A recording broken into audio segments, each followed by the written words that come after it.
Fala galera do canal Fute Blá Blá Blá, eu sou o Geiser e hoje a gente vai falar um pouquinho da rodada do Brasileirão aí, referente a São Paulo e Atlético Mineiro, e o nosso amigo Márcio vai falar também sobre a rodada, né, referente a Atlético Paranaense e Grêmio. Fala Márcio, tudo bem com você? Bom, boa noite para todos. Cara, infelizmente falar do nosso Grêmio hoje, depois daqueles 4-2 que a gente levou nas costas, e falar um pouquinho de São Paulo, um pouco do que a gente deu para notar assim, no jogo, algumas mudanças, principalmente tática desse time, que parece que está mudando de forma de jogar, principalmente pelo que o Geiser falou, teve uma reuniãozinha, e parece que isso refletiu também em campo já no jogo contra o Atlético, né? Exatamente. Foi um resultado bom, né? Óbvio, você empatar com o líder do Campeonato Brasileiro aí, né? Em qualquer contexto que fosse, qualquer temporada, é sempre uma coisa positiva, né? Então é exatamente isso. 0-0, eu acho que ficou barato. Acho que o Atlético Mineiro teve chance ali claro, o jogo desenhou-se muito abertamente, né? Em alguns momentos ali, inclusive com o Volpi salvando em algumas umas bolas ali, né? Ele que vem sendo muito criticado e muito pressionado. E isso a gente já conversou sobre isso em outros momentos. A questão da confiança do goleiro, né, no próprio ato ali de defender, tem que estar sempre em alta, né? Porque qualquer deslize, qualquer coisa compromete a sequência de jogos ali, né? Enfim. E o São Paulo, o problema que o São Paulo nessa questão específica da posição é que não tem reserva, né? O São Paulo tem o Lucas Perry, mas é muito abaixo tecnicamente, então o São Paulo precisa ir para a próxima temporada repensar essa questão aí de contratação específica para a posição de goleiro, né? Então a partida ela foi desenhada bem. O primeiro tempo foi achei muito chato o primeiro tempo, meio até chegou umas horas que estava tão chato que estava, cara, cheguei até de nem prestar tanta atenção assim, tá mexendo no celular, olhando para o jogo e tal. Mas o segundo tempo já foi um pouco mais atrativo. Uma ênfase na questão física do São Paulo novamente, deixando muito a desejar, né? O São Paulo chega ali nos metade do segundo tempo, o time já morre, né? Então isso aí não é culpa do Crespo, isso aí é a parte fisiológica do clube, o departamento físico que precisa dar uma resposta nisso, né? E na questão que foi comentado, que o Márcio comentou na introdução ali, referente à mudança de chaves no São Paulo, porque agora é um momento crucial ali, né? A gente está caminhando para o final do retorno aí, quer dizer, tem bastante jogo ainda, mas é uma reta muito perigosa no sentido de ter que trocar de técnico. Isso serve para qualquer clube. Trocar de técnico daqui para frente é um problema, né? A gente vê outros clubes aí com a questão de troca de técnico, inclusive o Santos sofrendo bastante com isso, e principalmente pela questão da diversificação de estilo de jogo, né? Então, essa reunião que rolou aí no São Paulo na sexta-feira, quinta sexta-feira, foi entre diretoria, Muricy Ramalho, Crespo e jogadores. Não foi todo mundo junto, mas teve encontros, né, em particulares, com determinados momentos ali, diretoria e Muricy, diretoria e Crespo, diretoria e Muricy, jogadores e Crespo. Agora sim, não tem mais intervenção de ninguém na parte do campo. Todas as decisões são única e exclusivamente por parte do Crespo a partir de agora.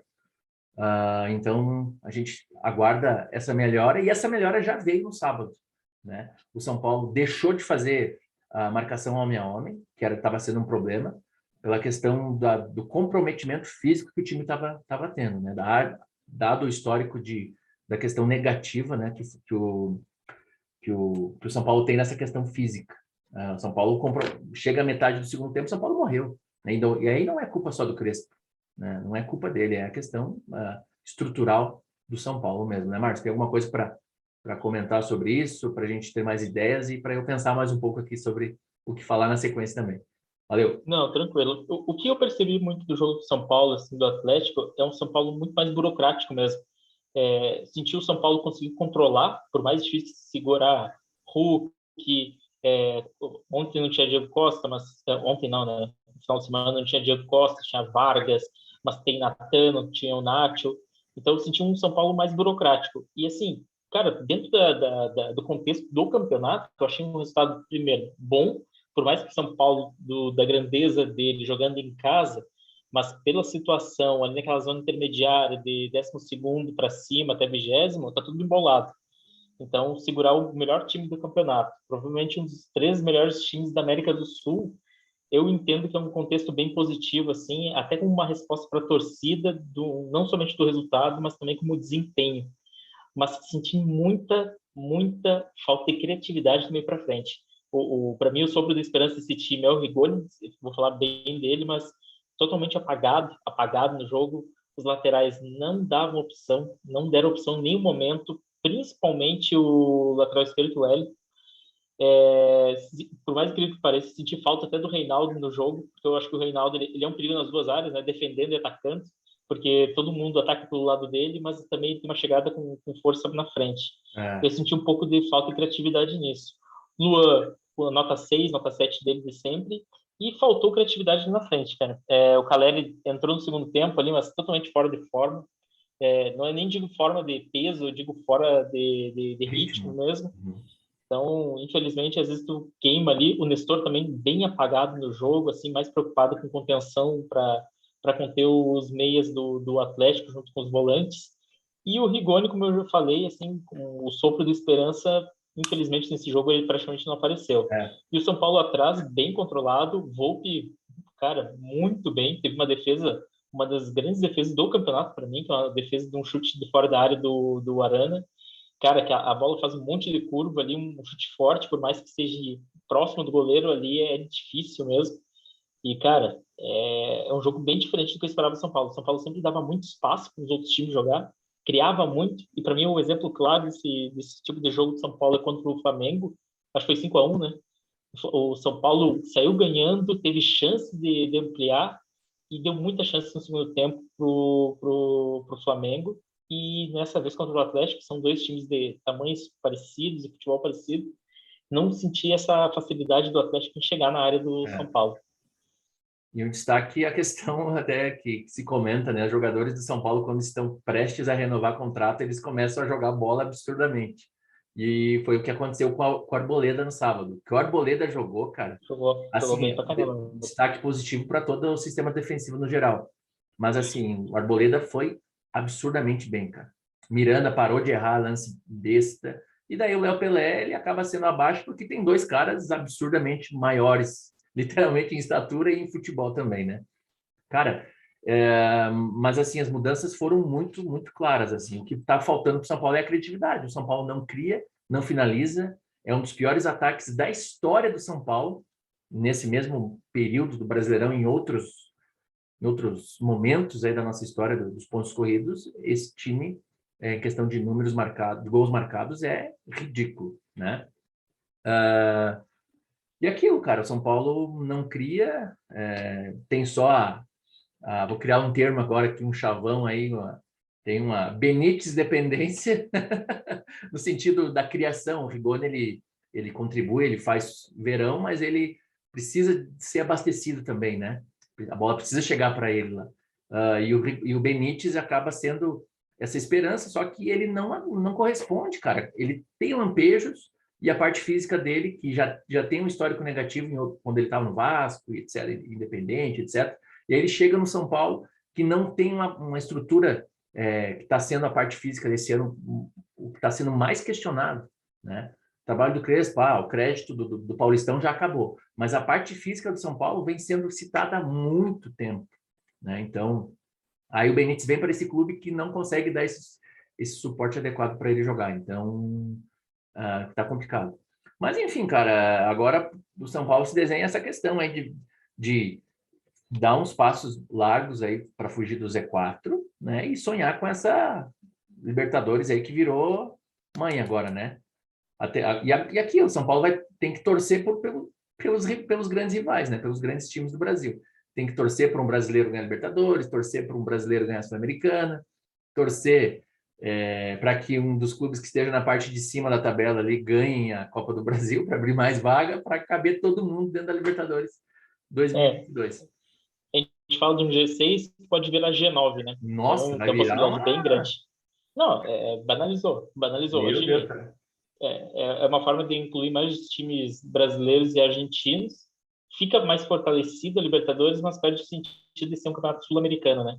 Então, tu começa a colocar muito time de alguns países que são mais É. fortes e tu começa a tirar às vezes o protagonismo de um time colombiano, outro chileno, enfim. Eu sou um pouco É, contra esse formato de hoje, mas é o que temos. e a questão da pandemia, né? Se para o Brasil tá sendo difícil para os clubes brasileiros, para a moeda, para o real, né? Imagina para países aí muito menores que o Brasil, que é Uruguai, Argentina, enfim, os times que sempre trazem surpresas, né? Surpresas, não surpresas, mas sempre tem times que despontam, né? A Argentina, por exemplo.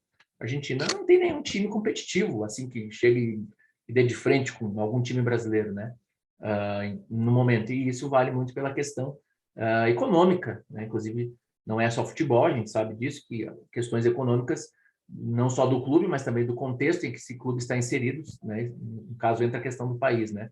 Então, se os clubes brasileiros estão em crise pela questão agravada pela pandemia, os times argentinos estão sofrendo muito mais, e Sem assim, dúvida. né, nos demais países da América do Sul. Mas eu acho que era isso sobre São Paulo e Galo. A mudança da água para o vinho, do jogo de quarta para sábado. E agora, a próxima rodada aí vamos que vamos, dele que dele, né? Vamos mudar de assunto agora, Tio Márcio. Vamos falar do Grêmio. É o que Ou do sobra, Atlético né? Paranaense, né? Eu acho que vai ser mais. É, eu acho que a gente tem que falar de duas coisas, do Atlético e do Pedro Rocha. Né? Eu acho que a Ah, é gente vai verdade. sobrar tempo. Lei do ex, novamente, né? Até para todo mundo entender, né? A gente começou o trabalho do canal aqui há pouco tempo, mas o que eu decidi por conta própria? Logo como eu sou gremista, sempre que o Grêmio ganhar, e espero que seja bastante vezes, camisa do Grêmio, óbvio, se não, vem desse civil aqui para não passar muita vergonha. Mas vamos falar um pouquinho. O Grêmio é pior que criança, assim, cara. Criança no Natal, né? Tu dá o presente na véspera e tira no dia 25. Foi a mesma coisa com a gente, né? Pô, a gente criou um monte de esperança com o jogo do Flamengo, um jogo bom do Grêmio, deu pouca chance para um dos melhores times também da América do Sul, principalmente do Campeonato Brasileiro. Ganhamos de 1-0 fora no Maracanã, depois de levar algumas surras do Flamengo nos últimos 2 anos, começando aquele 5-0, 4-2 ano passado, esse ano 4-0, enfim. E vamos jogar com o Atlético, né? Agora vai. Aí vai engrenar, vai engrenar. E levamos 4-2. Quando tu olha o resultado, assim, eu tenho uma máxima, né? Que 4-2 é pior que 2-0.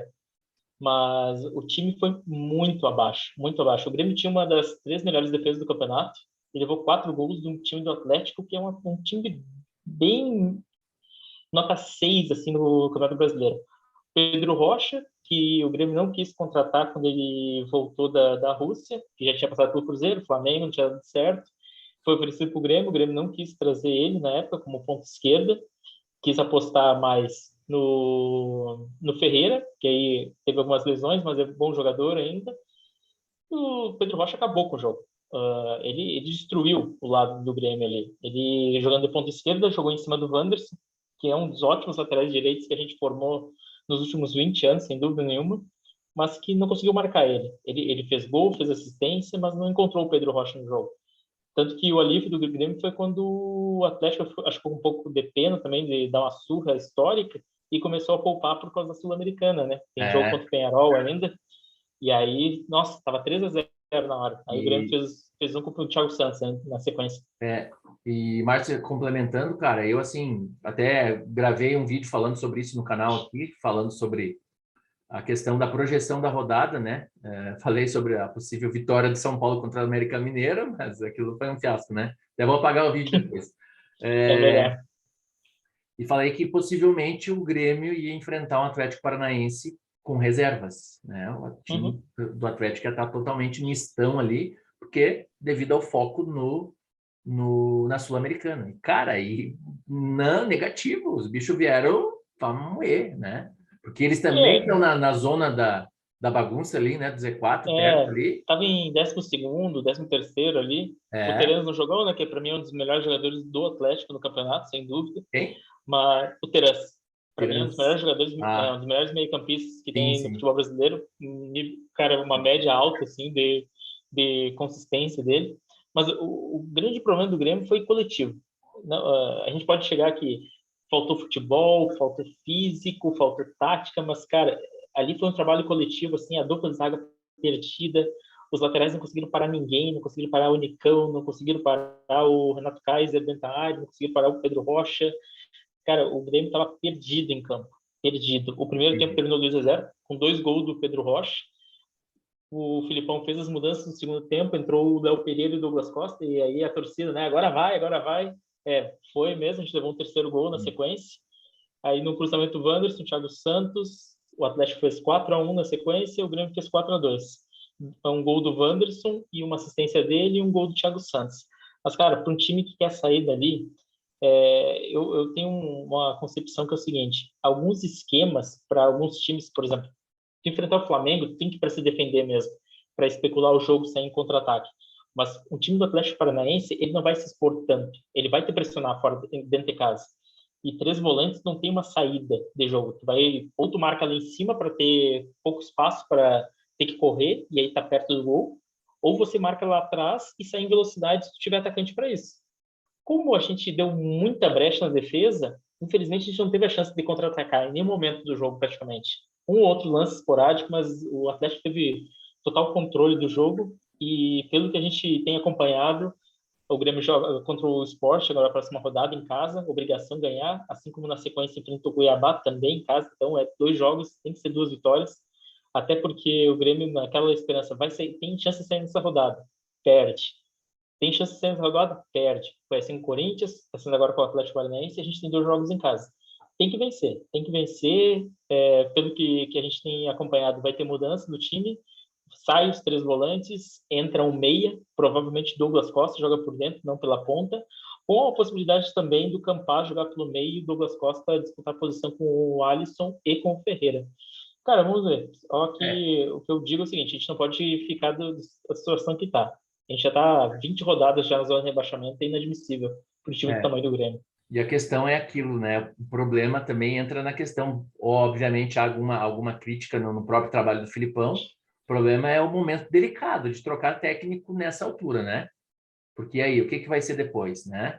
Por exemplo, a gente tem exemplos aí, o Santos, por exemplo, trocou de técnico aí, Diniz, enfim, Carille, Cuca, Diniz, e agora Carille. Aí veio o Carille. Então, aí o Carille para trazer jogo de segurança, para ficar jogando mais fechadinho ali, etc. E aí vai lá e leva 3 do Juventude, né? Só que eu entendo essas escolhas desses clubes. Por exemplo, o Grêmio e o São Paulo, eles usaram a mesma receita para ver se dava certo, que é trazer figuras históricas que já deram certo no passado, caso do Muricy no São Paulo. Sim. E caso do Filipão no Grêmio, olhando mais vestiário, um pouco mais da parte de coordenação mesmo do clube, o outro como um técnico. Mas eu acredito muito que isso dá certo no curto prazo. Se você não tem a convicção que eles são os nomes certos para estar ali, infelizmente é uma coisa muito pontual assim para fugir. Apagar um incêndio e, né, partir. E obrigado pela contribuição. E o Santos, para mim, é o pior caso, porque o Santos, ele tem uma metodologia de ser um time mais ofensivo, diferente do Grêmio. O Grêmio, historicamente, é um time que se defende mais, um time mais aguerrido. E tu traz um cara que é totalmente contra, né? Mas é totalmente a ideologia dele diferente dessa metodologia de ser ofensivo, tipo o Cuca. O Cuca é um técnico ofensivo, sempre foi assim no Palmeiras, já foi no Grêmio, no São Paulo, e era no Santos.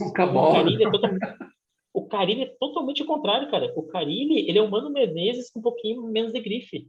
Então, eu não acredito que essa química vai dar certo no Santos. E, cara, o resultado foi no final de semana. Foi até 1-0 ali, estava até um jogo parelho, mas Santos Juventude, cara, difícil. O Carille é um Mano Menezes que chora menos, né? E com um pouco menos de grife. E mais cabelo. Bem mais. Mas, enfim, cara, mas a questão do Filipão no Grêmio, assim, onde eu formo minha opinião, onde eu assisto, né? Você sabe bem quais são os canais que eu acompanho e tal. Assim, os jornalistas, eles são muito ferrenhos na questão da crítica ao Filipão, né? Ao Vanderlei Luxemburgo, a esses dinossauros que estão aí e que, assim, na concepção deles, em muito atrasaram o futebol brasileiro. Eles são vencedores, são tal, mas em questão de novo, por exemplo, vamos trazer agora o efeito Jesus no Brasil, né? O efeito Jorge Jesus. O que fez os times do Brasil trazer? Começar a trazer técnico português. Vai que a gente acha um louco aí de novo, um louco no sentido aleatório, assim, uma pessoa, qualquer um aí, que toque essa locomotiva aqui e nos traga títulos, né? Então, eu vejo, assim, esses caras, assim, muito dinossauros. Vamos colocar o Muricy, sou São Paulino, pô, amo o Muricy de coração, é um cara que, meu, um torcedor, assim, acho que é o maior São Paulino vivo, né? Tem uns que falam que o Muricy é o maior São Paulino vivo. É. Cara, a contribuição agora para a modernidade do futebol, o futebol não mudou, é a mesma coisa. Cara, será? Será mesmo que não mudou?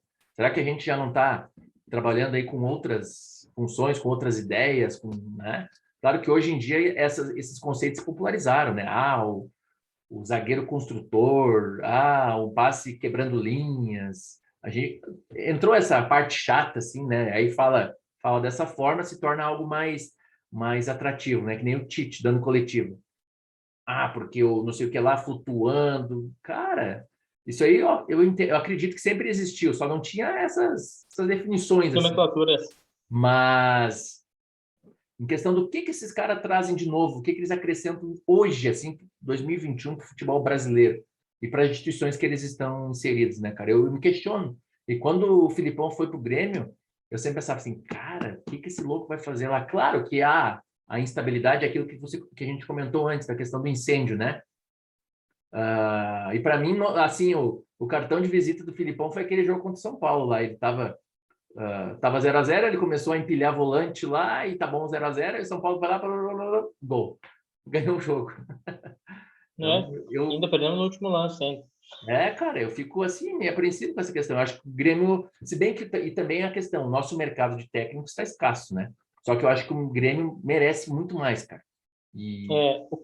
O que eu acho, assim, o exemplo do Jorge Jesus é perfeito, porque tu pega o exemplo do Jorge Jesus, ganhou tudo com um time muito forte que era o Flamengo, mas mérito dele porque tinha técnicos antes, se não me engano, antes dele era o Abel Braga, que caiu na Libertadores, na Era o composição da Abel, Libertadores ali. né? Exato. Que não Dizia que conseguiu fazer o que o Flamengo Bruno Henrique e o Arrascaeta não podiam jogar juntos, né? Tem um negócio assim, né?